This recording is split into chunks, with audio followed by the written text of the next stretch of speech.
আসসালামু আলাইকুম বন্ধুরা, আমার হাতে যেটি দেখতে পাচ্ছেন এটি হলো সেলাই মেশিনের সুই। তো অনেকে নিডল বলেও চিনে থাকেন, অনেকে নিডল বলে, আবার অনেকে সুই বলে।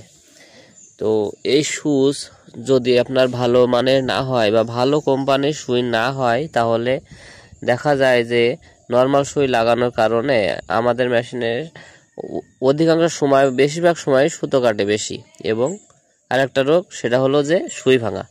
সুতো কাটা এবং সুই ভাঙা, এই দুইটা রোগের প্রধান কারণ হলো সুই। এই সুই যদি আপনি ভালো কোম্পানির বা ভালো মানের সুই না লাগান, তাহলে আপনার মেশিনের অনেক সমস্যা দেখা দেবে। তো বন্ধুরা, এই সুই হচ্ছে প্রধান একটি অংশ সেলাই মেশিনের, যা আমাদের নিশ্চিত হতে হবে যে সুইটি যেন অন্তত ভালো কোম্পানির হয়।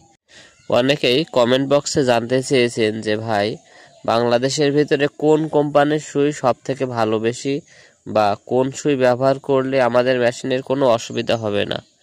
তো তাদের জন্য আমার পরামর্শ হলো, আপনারা সবসময় অরিজিনাল ফ্লাইং টাইগার চায়না এই সুইচটি ব্যবহার করবেন। এটা হলো ফ্লাইং টাইগার চায়না সুই।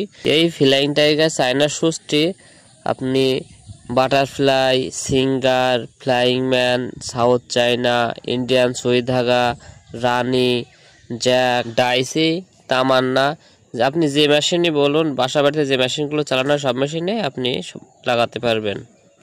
এই ফ্লাইং টাইগার কোম্পানির 3টে সুই থাকে, সেটি হলো 14 নাম্বার সুই, 16 নাম্বার সুচ এবং 18 নাম্বার সুচ।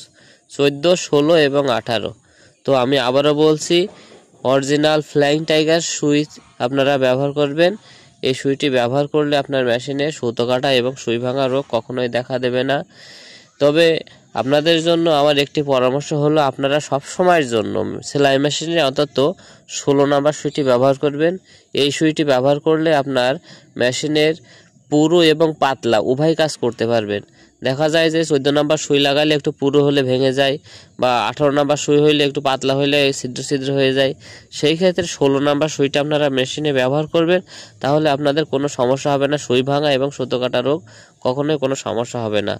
তো আপনারা ভালো থাকবেন বন্ধুরা, সুস্থ থাকবেন। আজ এই পর্যন্তই, দেখা হবে সামনের কোনো ভিডিওতে। আসসালামু আলাইকুম।